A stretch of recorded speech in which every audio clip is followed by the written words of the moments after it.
morning, you guys. Today is January 30, a very cold Sunday morning. We just had a snowstorm come through Friday night into Saturday night. In my area, Western Massachusetts, I'm in the Springfield area. We got about, 4 inches or so. But it was very windy, so some spots is 4 inches, some spots is 12 inches, depending on where the wind blew the snow to. So yesterday was a busy day plowing, or last night rather, because I waited till it was over before I went out and plowed. But a few of you guys asked for some updates on my trailers, and I do have some updates, but they're not very good updates. Unfortunately, the first trailer that I bought that's got the orange stripe around on the side of it, I was finally able to finish it, other than the rims on the tires, that I was going to sand them and paint them or replace them. I didn't get a chance to do any of that, but I took it out for the first time to do a load. I wanted to test it out. I also wanted to see if it was going to be rejected based on the age of the trailer. I think it's I don't remember at the top of my head, but it's like in the 90s, late 90s, maybe 99 or something like that. And I wanted to, some guys were saying that most places are gonna reject the trailer because it's old, and so I wanted to test that, and they didn't say anything, so that's one of the things. But while I was out there, I took my triaxle dump truck driver out with me, and he hasn't driven a tractor trailer since he was in the school for it. So I wanted to get him familiarized with driving a tractor trailer so that I could keep him working throughout the winter, now that the dump truck's not working because of the winter. And so I went out with him. I stayed in the passenger side. I let him do all the driving, and I kept reminding him over and over, you got to take wide turns, and watch your trailer as you're taking your turns. And for the most part, he did pretty good. A couple times, when he was taking a right turn, I was able to look through my side mirror, and I was able to stop him before he actually was going to sideswipe a truck or a parked vehicle or a light post or something like that. But I was expecting that. He's never been out on the real road with a tractor trailer, just other than in the school, and that was a while back ago. So I was expecting those kinds of things. But unfortunately, when he took a left turn at the delivery place, the receiver end of the load, when he was taking a left turn, there was a 30-yard dumpster on the side, but it was on his side, so I couldn't see it. So as he took the left turn, he actually hit the dumpster with the trailer and made a good size hole on the side of it, which I'll put pictures of it on the video, and you'll see the damage that was done. That was going to take me some time to fix, because one, it's freezing out, and two, the way when you see the picture, the way where it made a hole, it actually took out 2 panels. He damaged 2 panels of the sidewalls, and also the beam in the middle. So I thought about just patching it, putting a patch over it, but when I noticed how bad the beam itself was damaged, the center post, I don't know if I'm going to be able to straighten that out. I'm going to try, but I don't know if I will be able to. I may have to replace that. But there's so many rivets. There's I mean, I was kind of trying to count it, and there's anywhere from like 650 rivets, somewhere around there, to 700. There's a lot of rivets all the way up, going across the top and across the bottom, for 2 panels. So there's a lot of rivets. So, you know, I don't know if I'm going to be able to do it, or I may have to take it to one of these trailer shops.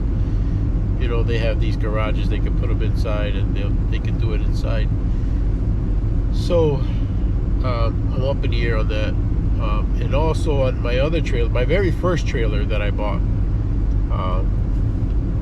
the beginning of last year, that one, where I park it, it's a big parking lot, but it's open, it's wide open, so anybody can go up to them. And unfortunately, someone graffitied on the side of it, just on one side, and I'll show you a picture of that. I'll put it up here on the video. And so that set me back a little bit. I needed to clean that. Again, it's freezing out, so it's not, I can't just go and paint. I mean, I probably could, but I wouldn't want to just paint the whole trailer over, because one, it's too cold, and the metal is cold, and the paint, I don't know how well it's gonna stick. So I decided to just try to remove the graffiti part, at least for the winter, and then come spring or summer, I can paint the whole trailer on both sides, the whole thing all the way around. So I used a brake cleaner. I had a can of brake cleaner with me, and I sprayed it just to see, you know, if it would come off, and it came off very easily. When you first spray it, it takes off the paint, it smears the paint, like it just like thins it out, and as you're wiping it down, it just kind of smears it. So then you gotta spray it again so it can come out clean. And at times it will go right down to the bare metal, you know, and take off even the original trailer paint, but not very much, very little. So I did that. I'll show you pictures of that as well, of how that came out. You could tell it was painted, but at least you can't see what was painted. And the reason why I did it so fast was because there's a in law enforcement, I think that's where they got it from. It's the open window, or the broken window theory.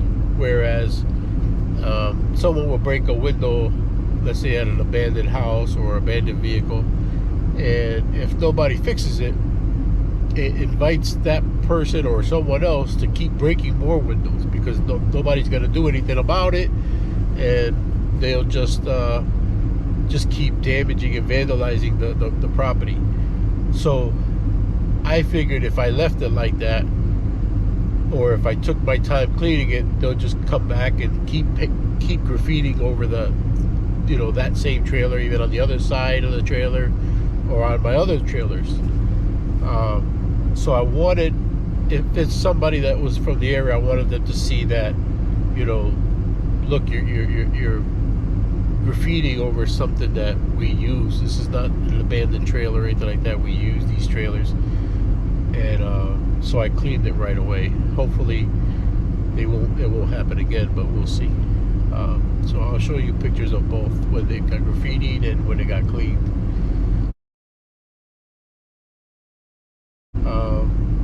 And one of my other trailers that I bought, that it needed some welding underneath, it needed new doors and the lights, I ended up selling that one. It was taking up space, and I wasn't going to be able to get to that trailer for probably until the summer to be able to work on it. It's so cold out. It's just, you know, you can't work it. I can't work in those conditions. So I decided to sell it, and maybe use that money to maybe buy another project trailer that's not, you know, that doesn't need as much work as that one did. So I sold that one. So that's that's my my update for now. When I start working on them, I'll definitely, if I decide to fix the panels on that other trailer, I'll record that. Otherwise, I may just take it to somewhere to get it fixed, and that way they can get it done quick. So that's my update for now.